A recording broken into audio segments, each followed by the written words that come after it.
Well, hello, Faith Lutheran. We are coming towards the end of this book study on prayer. Today we are in chapter 19 of Foster's book on prayer. First, I apologize for this video coming out a little later than I normally try to get these out, but so it goes.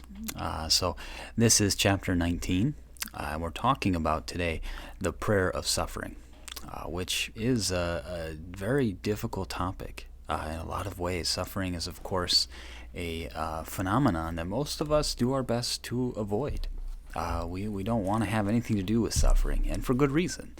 And we also recognize how often in our own culture we are trying to get away from the reality of suffering in our world. But Foster encourages us here in this chapter to really face suffering, not only in ourselves, but in this whole world, and how that is then incorporated into our life of prayer and into our spiritual life. So one of the first things I want to address is his whole concept of what he's calling it, and what often theologians and spiritual teachers will call redemptive suffering. This is a suffering that essentially, the best way to think about this is that this is a suffering that has an end. And by end, I don't mean a finality to it, but that it has something that creates meaning in our world, that it becomes of use, essentially. That seems very strange, because it seems like what's the good of suffering? It only really hurts most of the time. But what Foster is getting at here, and of course, obviously what we see in the very ministry of Christ, is a suffering that can also, by the grace of God, bring healing. And this is a tricky thing to convey. It really is. When I was in my clinical pastoral education for seminary, one of the things we talked about was what we called being a pit sitter. And where we get that is from realizing that lots of people go through suffering, and often they go through despair. And so you probably have heard the phrase, the pit of despair, right? And so sometimes we're sitting in that pit, right? We are in that pit, and it just feels like darkness, and it feels like it's going to be impossible for us to get out.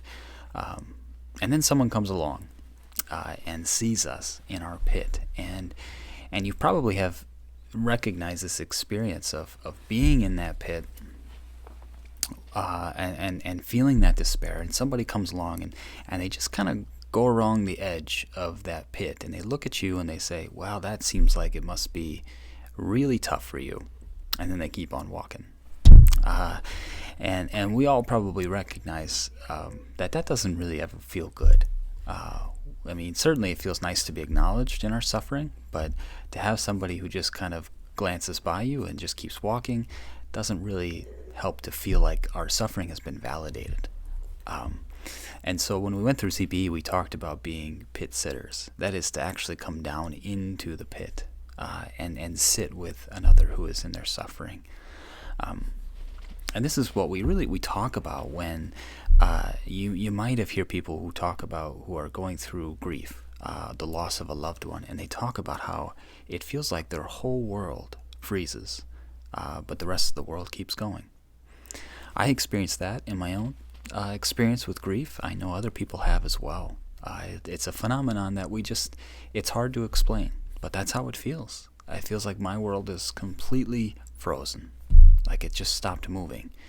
And yet we go outside and we see people are still going to work. We see people are still living their lives. We see the birds are still chirping. The sun is still rising. And it's hard to reconcile those realities. And so what a gift it is when somebody recognizes us in our suffering and says, I'll let my world be frozen too for a moment, to sit with you here and to recognize you in your suffering and to be with you, not just to acknowledge it, but to be with you in that suffering. That is such a powerful, powerful experience. And it is not cliched or trite to say that it really does bring healing into our world. Foster says on page 219, he says that There is a triumph that is in Christ, but it goes through suffering, not around it. The triumphant note of the Apostle Paul is no triumphalism. That is, his "we are more than conquerors" comes on the other side of hardship and distress. And so what we see here is that very important phrase, that it goes through suffering and not around it. We are met in our suffering in Christ. It reminded me of Luther's understanding of what he called the theology of the cross. And what he would say is that in the cross, in the event of the cross of Jesus Christ crucified, we see the fullest revelation of God, because the fullest revelation of God to Luther was seen in suffering. Not in the glory and all of these wonderful things that we do often see God in, but in suffering. And that was something very powerful at the time that he articulated.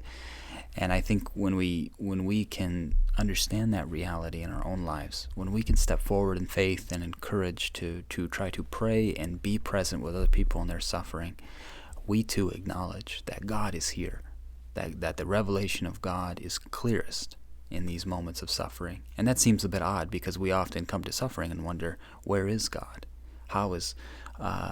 How did God let this happen to me? Those are questions we often have when we come into suffering. And yet, we can also, if we go through the suffering, we can recognize that God is indeed with us. God is indeed present. And in so doing, we recognize how that suffering can be what we call redemptive or healing to the rest of the world. Later on, Foster says on page 223, he says, "We can be assured of this: God knows all and sees all, will set all things straight in the end. Even better, he will dry every tear. In the meantime, he mysteriously takes our sorrows and uses them to heal the world." I think that's well stated. I think it's well said in terms of how this whole thing of redemptive suffering is something of a mystery. It requires a sense of faith. It requires a sense of courage about how we are resolved to go through suffering and not around it, to recognize that God will meet us in our suffering, even if in moments of that suffering it doesn't feel like God is there. It takes a certain faith. And my whole analogy of pit sitting is not something I expect everyone in our church to be able to do, or even want to do, because it is something that is a ministry, I believe. And not all people in our church are pastors.